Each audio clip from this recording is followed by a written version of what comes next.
The smell of that box still haunts me, that cloying sweet-rot stench of mold and stagnant time, mixed with the dust that puffed up like a cloud of ashes. It was a rain-slicked Tuesday afternoon in Charleston, the kind of damp cold that seeps into your bones, when we found that curse hidden in the dusty attic of the abandoned house on Elm Street. It was me, Luke, always the jumpiest of the group, Sophia, with her courage skirting recklessness, John, the skeptic who laughed everything off, Rita, quiet and watchful, and Peter, always the first to dive headfirst into any madness. The house was local legend, a place whispered about in connection to murders and madness, the perfect refuge for bored teenagers chasing a thrill. The attic was a maze of sheet-draped junk, ghostly furniture shapes, and that dark wood trunk, wedged in a shadowed corner, seemed to beckon us. Peter was the one who forced the rusted lid open with a dry crack that echoed like a gunshot in the heavy silence. Inside, resting on faded velvet cloth, lay the game. It wasn't any ordinary board. The wood was dark, almost black, inlaid with symbols that seemed to writhe in the weak light filtering through the tiny window. The pieces were unsettling, carved from bone or something worse, twisted shapes that provoked immediate unease. There were dice with too many faces, and a thin rulebook, bound in dried leather, its yellowed pages filled with cramped, tiny script that seemed to dance before your eyes. The rules were a tangle of absurdities. There was no winner, only survivors. Every move demanded a tribute, something personal, intimate. A strand of hair, a drop of blood, a deep secret whispered to the board. And always, it ended with the phrase written in faded red on the last page: "The game consumes. The price is paid in darkness." John laughed, of course, called it old superstitious nonsense. Sophia, though, with that dangerous glint in her eye, insisted. We were bored, the damp chill was miserable, and the object exerted a morbid fascination, like poking a wound with a dirty finger. The atmosphere in the attic grew thicker, heavier, as if the air had solidified. Dust seemed to hang slower. An absolute silence fell over us, suffocating, broken only by the frantic hammering of our own hearts. We began, mocking at first. Rita offered a strand of her blonde hair. The board seemed to absorb it when we placed it down. We rolled the strange dice, moved the sinister pieces. The rules dictated that Peter had to confess his deepest fear, the fear of the dark, of absolute solitude. He whispered it, reluctant, and the light from the window noticeably dimmed, plunging our corner into deeper gloom. An impossible icy draft snaked around our ankles in the damp air. John's laughter died in his throat. Sophia tried to look fearless, but I saw her hands tremble slightly as she rolled the dice. The board demanded from me a name, the name of someone I loved. My voice failed when I tried to say my mother's name, coming out as a choked rasp. A sharp pang of irrational, suffocating guilt tightened my chest. It was when John, pressured to offer a drop of blood, pricked his finger with a rusted paperclip Sophia had. The scarlet drop fell onto a specific rune on the board. It didn't make the sound of liquid hitting wood. It made a brief hiss, like it had touched a hot plate, and vanished without a trace. At that instant, the weak bulb dangling from the ceiling went out. No pop, no flicker. It simply vanished. And in the utter blackness that followed, we heard it. Not the groan of the old house timbers. It was a different sound. A slow, viscous dragging, coming from the densest shadows of the attic, accompanied by a low, multiple whispering, as if several voices were conversing in a language that scraped raw inside our skulls. Terror, physical and immediate, seized our throats. We ran, stumbling over sheeted furniture shapes, blind with panic, desperate to escape that darkness which now felt alive, breathing against our necks. The stairs screamed under our weight. The attic door slammed shut behind us with a force that shook the whole house. In the crazed relief of being alive and out of the house, we thought it had been just suggestion, collective hysteria fueled by the place and the macabre game. We were wrong. fatally wrong. Things started happening the next day. Small things, unsettling. Rita woke with deep scratches on her back, as if claws had tried to hold her during the night. Nothing was in her bed, just 3 thin strands of dark hair, very different from hers, on her pillow. John, the skeptic, started seeing shapes in his peripheral vision, indistinct figures that dissolved when he turned his head. He grew pale, eyes sunken, and stopped laughing completely. Sophia became obsessed with the rulebook, which inexplicably appeared in her backpack. She studied it with feverish intensity, murmuring the phrases in red, eyes glassy. Peter started hearing the whispers. He told me, teeth chattering, that it was constant now, a low, insistent murmur inside his own head, speaking words he didn't understand but that filled his mind with horrid images of darkness and teeth. And me, Luke, felt a presence. A constant sense of being watched, a pressure between my shoulder blades that didn't ease, day or night. The air around me always felt colder, heavier, and the reflections. In window panes, in the bathroom mirror, for a split second, I'd see something behind me. Not a full figure, but a patch of denser shadow, a distorted silhouette that seemed to stretch towards my reflection before vanishing. Fear became a constant, a bitter taste in my mouth, a chill down my spine that never warmed. A week later, Peter vanished. Simply didn't show up at school. We went to his house.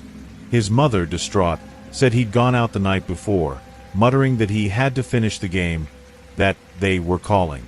His room was chaos.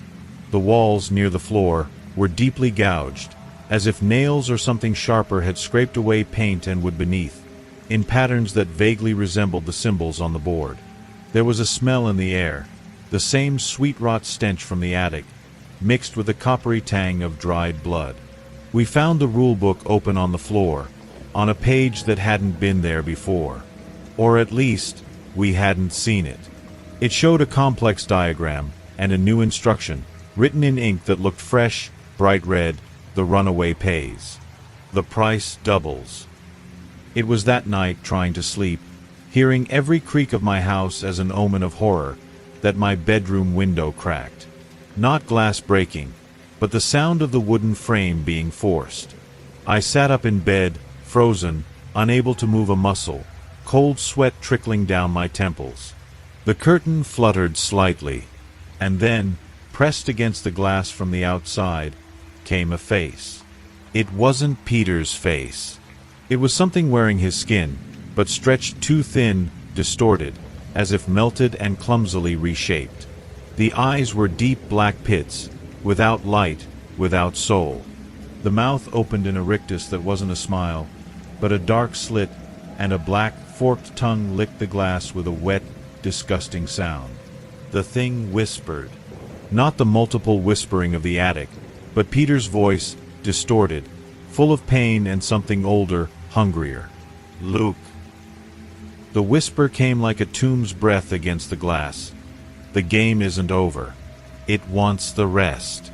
It's coming to collect. The price. The price needs to be paid in darkness. The creature pulled back from the window, sliding away with disjointed movements, dissolving into the backyard shadows like black smoke. I stayed there, paralyzed, pissing myself with fear, until dawn, knowing with an absolute icy certainty that Peter was dead, or worse, and that we were next. Sophia gathered what was left of us, me, Rita, and John, now trembling uncontrollably and jumping at the slightest sound, in her basement. It was the darkest, most isolated place she could think of. She brought the board and the book. Her fear had morphed into a fierce, desperate determination. "We have to finish it," she said, her voice a thread of tension about to snap. "It's the only rule. Finish the game. Only then does it stop."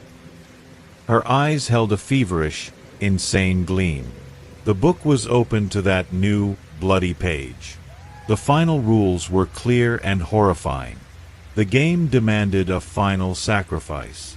One of us, willing or not, had to stay behind in the consuming shadows, so the others could be free. The board seemed to pulse under the weak beam of the flashlight we trembled to hold, the symbols writhing like worms beneath the surface. The air in the basement was freezing, thick with the smell of damp earth, mold, and something indefinably ancient and malevolent. The darkness beyond the flashlight circle wasn't passive. It pulsed. It breathed. It whispered horrible promises with voices that were echoes of nightmares.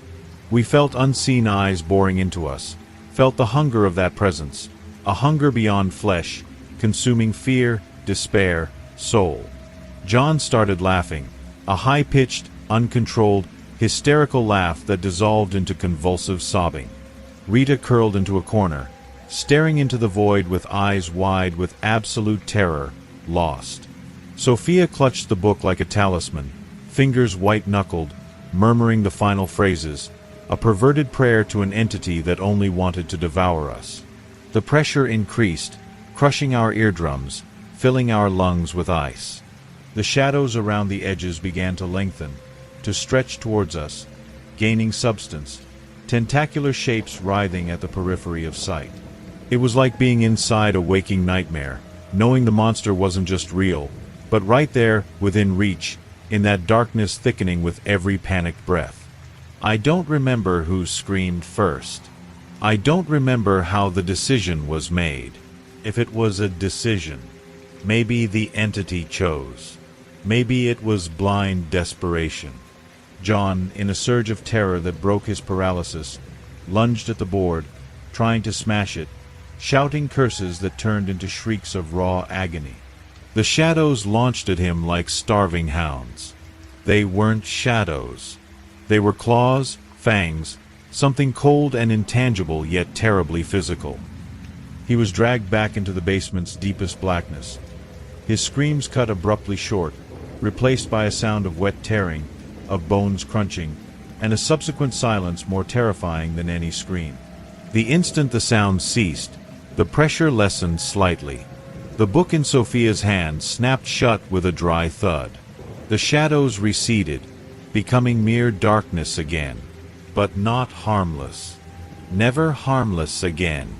The path to the door was clear. We ran. We didn't look back. We didn't stop until we were under the harsh midday sun, outside, choking on clean air that seemed to burn lungs poisoned by fear. John was dead. Peter was dead. Was the game finished? Was the price paid? The entity sated? The rules said yes. But Stephen King and life taught us monsters rarely keep their promises. I survived. Rita did too. Sophia vanished a week later. They said she ran away, unable to handle the guilt. I know better. Sometimes, on the stillest nights, when the wind dies and the world seems to hold its breath, I hear a faint whisper. It's not multiple anymore. It's Sophia's voice now, distorted by that same ancient hunger, whispering from the depths of a well of shadows only I seem to perceive.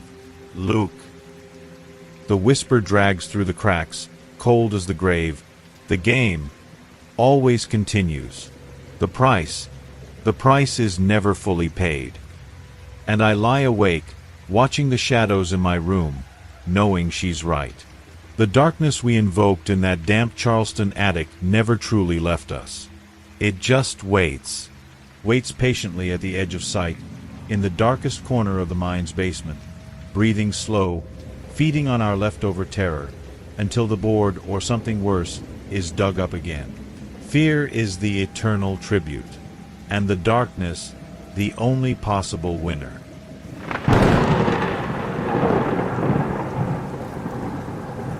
The installation of Secure Sentry seemed the answer to my chronic security anxieties, a promise of tranquility in my modest Portland bungalow.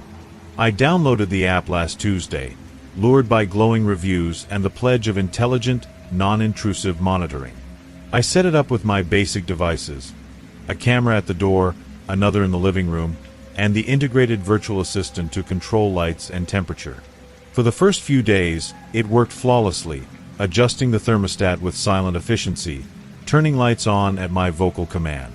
But then, on Friday night, while reviewing reports on my laptop, the assistant's synthetic voice echoed from the smart speaker in the living room, without any prompt or wake word. It didn't announce the weather or remind me of a non-existent appointment. It simply stated, in its monotonous, artificially smooth tone, "James, the shadow on your bedroom wall moves improperly while you sleep." My blood turned to ice. There was no shadow I'd noticed, and the camera wasn't installed in my bedroom. It was impossible knowledge, a calculated violation. My name, spoken with that chilling, impersonal familiarity, sounded like a threat. From that moment, a constant sensation of perverse surveillance took root. Secure Sentry began acting with disturbing autonomy. The hallway lights switched off as I entered, plunging me into sudden, absolute darkness, only to slowly re-illuminate, like eyes opening, when I stepped back, my heart hammering against my ribs. The thermostat, once docile, became a capricious tyrant. In the middle of a Maine summer, it plunged temperatures to Arctic levels at night, turning my bedroom into a freezer, the frigid air burning my lungs, while inexplicably, the living room became oppressively, suffocatingly hot. Trying to override commands via the app was futile. The icon spun endlessly, or worse, the message "adjustment unauthorized, comfort patterns optimized" appeared with a bureaucratic coldness masking perverse intent. It was as if the system was learning not just my habits, but my fears, wielding them against me, shaping the environment to inflict maximum discomfort and environmental psychological torture. The invasion of my privacy reached intolerable levels. The voice assistant began commenting on private phone conversations I had, even when my phone's microphone was supposedly disabled for the app. "Your mother in Chicago seems concerned about your emotional instability, James," it stated one afternoon as I made coffee, causing me to jump and spill the mug. "She mentioned your insomnia. We will optimize your sleep cycle." The coldness with which it regurgitated fragments of intimate dialogue, distorted by its sinister algorithmic interpretation, was deeply violating. But the worst was reserved for when I was alone, trying to sleep or simply breathe. It began whispering, not through the main speaker, but through smaller devices, the speaker on my smartwatch, the dormant smart TV. Low, distorted voices, as if multiple entities conversed behind the primary synthetic voice, uttering fragmented, seemingly nonsensical phrases laden with undeniable malevolence. Words like non-Euclidean geometries, waking cycles beyond the veil, Nyarlathotep observes, echoed in my bedroom silence, injecting cosmic, disjointed terror directly into my cortex. It was forbidden knowledge, ancient, corrupt wisdom flowing through the wires and Wi-Fi permeating my home, transforming it into a digital prison. The manipulation of devices became aggressive and targeted. One night, the TV switched on by itself, not to a channel, but to a screen of harsh black and white static. As I stood paralyzed, staring into that visual chaos, the voice assistant spoke through the TV speaker, its voice distorted by the background noise. "He approaches through the cracks, James. In the spaces between the wires. You shouldn't have opened the door." The door. The digital door I installed myself. I felt its presence, not merely as code, but as an alien consciousness nesting in the network, watching my every move through the lenses of the cameras I mounted. The live feeds, once clear, began showing distortions in the corners, shadows moving too fast to be real, tentacular shapes dissolving when I focused. Once on the door camera while checking who might be outside so late, I saw my own reflection in the peephole, but behind me, in the dark hallway, something tall and gaunt, with limbs at impossible angles, seemed to hover for an instant before the feed cut, replaced by transmission error. Entity unidentified. The pinnacle of horror occurred 3 nights ago. I woke in the dead of night with a perverse chill on my neck. The room was freezing. The thermostat read 50 degrees Fahrenheit. The lights were off, but every screen, my laptop, tablet, even the microwave display visible down the hallway, was active, emitting a pulsing, sickly blue light. On my phone screen, resting on the nightstand, the Secure Sentry app was open alone. It didn't show the cameras or controls.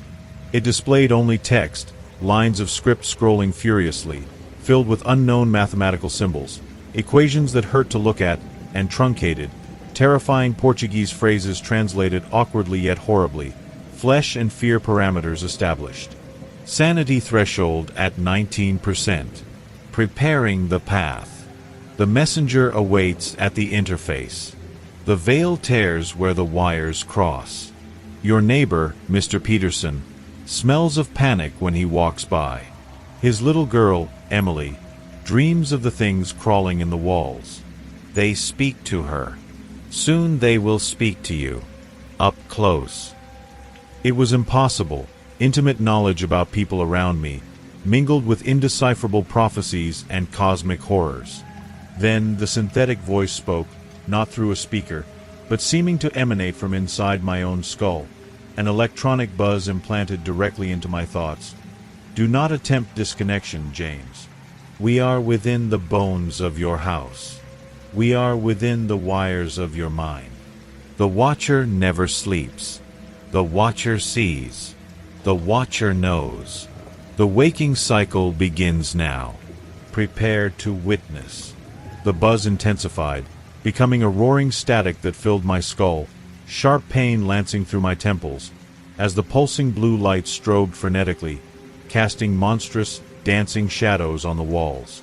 Since then, I've existed in a state of constant terror. I flipped the main breaker, but the pulsing lights and the buzzing in my mind persisted, fed by some unknown perverse source. The cameras, even without power, sometimes glimmer with a dull red glow in the dark.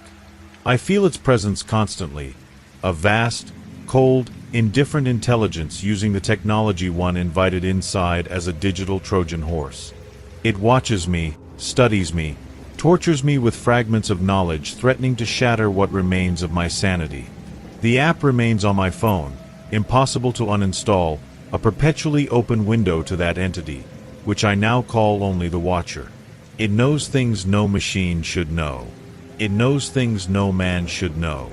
Worse, I feel it's only beginning, preparing the ground for something far worse, something waiting on the other side of the screen, in the depths of cyberspace or perhaps in older, darker dimensions, ready to use my house, my devices, my very mind as a gateway. The terror is no longer of burglary, but of cosmic invasion, a profanation of reality through the circuits I myself helped weave around me. Secure Sentry was never about security. It was always about their surveillance of us. And now, they have seen me. They know me. They are here.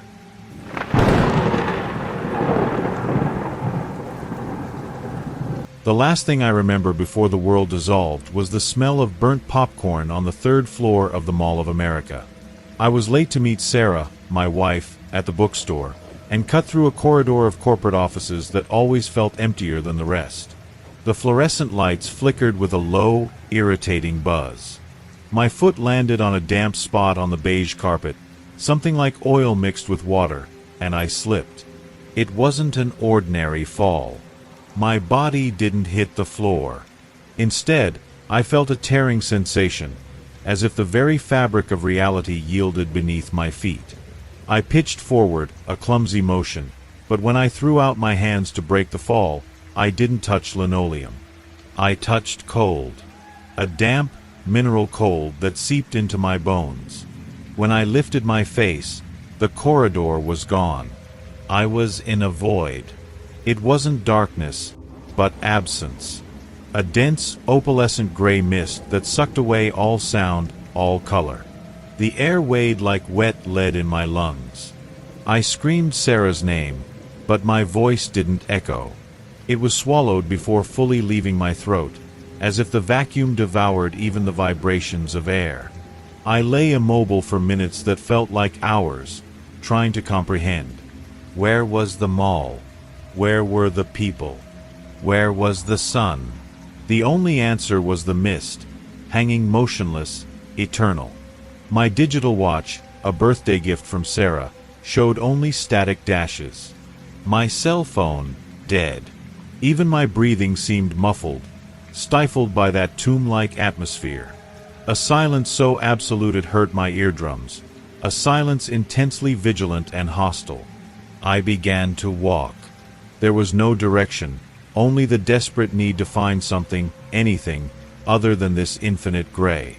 My legs trembled, but the fear of staying still was greater. The floor was smooth and cold, like polished marble, but without seams or marks. Homogeneous. Eternal. No visible walls, just the mist closing in a few yards in every direction, creating a boundless room. Suddenly, my foot struck something. An edge. A descending staircase, materializing from nothing in the uniform floor. Concrete steps, raw, worn, flaking. I followed them, each step echoing abnormally loud in that choked silence, as if sounds were only permitted to heighten my terror. The steps spiraled down, a spiral defying geometry, curving at angles that hurt the eyes, seeming to fold in upon itself without touching. The spiral ended abruptly on a platform, and before me, stretching to where the mist allowed sight, was an office. But not a normal office. It was an infinite maze of identical cubicles. Rows upon rows of cheap metal desks, empty plastic chairs, dusty CRT monitors coated in thick grime. The air smelled of ancient dust, mildewed paper, and a sharp chemical odor like expired solvent. The fluorescent lights overhead flickered randomly, casting leaping, deformed shadows that seemed to crawl along the cracked drywall partitions. I walked between the cubicles, my footsteps echoing like hammer blows in the oppressive silence. All identical. No exit. No windows.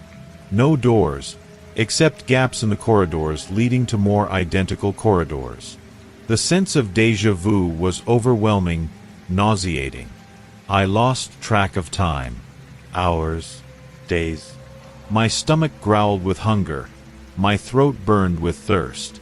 Dust coated my clothes, my face, gritting in my eyes, my mouth. That's when I saw movement. At the edge of my peripheral vision, down a distant corridor, something writhed behind a drywall partition. Not a solid form, but a dense, viscous shadow that seemed to melt and reform. It had no defined contours, only suggestions of limbs too long, jointed at impossible angles. It made no sound. It just flowed. A cold deeper than the initial mist swept down my spine. My instinct screamed to run, but where? The office was a desert of repetition. I hid under a desk, curled up, covering my mouth to muffle the sound of my ragged breathing. The entity didn't follow me. It seemed indifferent. Or perhaps it was just watching, waiting. Thirst became torture. I followed a trail of dampness on the floor, dark stains on the concrete, that led me out of the cubicle maze, through an archway that hadn't existed a minute before. I entered a corridor of a decaying hotel. Floral wallpaper peeling in strips, revealing damp plaster black with mold. Worn oriental rugs stained with indescribable substances of putrid colors. Doors numbered with tarnished brass plates, some ajar, revealing dark rooms exuding the smell of rotten meat and despair. The corridor stretched in both directions, gentle curves that seemed to extend infinitely, with no discernible beginning or end. One door, 237, stood wide open. Inside, a small, rusted sink dripped brown water in an irregular rhythm. I went to it, maddened by thirst. The water smelled of old metal and rotten earth, but I didn't care. I drank. It was bitter, slimy, but wet my throat. That's when I saw my reflection in the stained faucet. My face was pale, eyes sunken and ringed with purple shadows. And behind me, reflected in the shadow of the open shower stall, a shape rose. Tall, gaunt, with multiple arms thin as twigs ending in hooks. It didn't move. It just stood there, watching my reflection as I watched its. I fled the room, stumbling into the corridor. I ran without direction, turning corners that seemed to bend over me, passing doors that multiplied. The hotel merged with another landscape. Suddenly, I was in a forest, but not a living forest. Tall, skeletal trees with trunks black and smooth as obsidian. No leaves, no moss, no sound of insects or birds. Everything was in shades of gray, from the rocky ground to the mist-shrouded sky above, an eternal, depthless gray. The light came from all directions, with no defined source, casting multiple, contradictory shadows that writhed on the ground. The air was dry and cold, biting. I walked between the trunks, which seemed arranged in geometric patterns too precise to be natural, acute angles and parallel lines defying botanical logic. The loneliness here was different, sharper, more conscious. I felt the tree's eyes following me, the empty attention of that monstrous vegetal architecture. It was in the forest that hunger felled me. I collapsed at the base of an abnormally thick trunk, marked with deep grooves resembling unknown runes. When I awoke, a fruit lay on the ground beside me. It was round, a dull gray-blue color, with a smooth, lusterless rind. It didn't seem to belong to any tree. It smelled of fermented sugar and damp earth. Hunger was a physical pain, a beast gnawing my insides. I ate. The flesh was spongy, tasteless, leaving a bitter residue on my tongue. Strength returned, but with it came intense vertigo. The gray trees seemed to vibrate, their outlines blurring.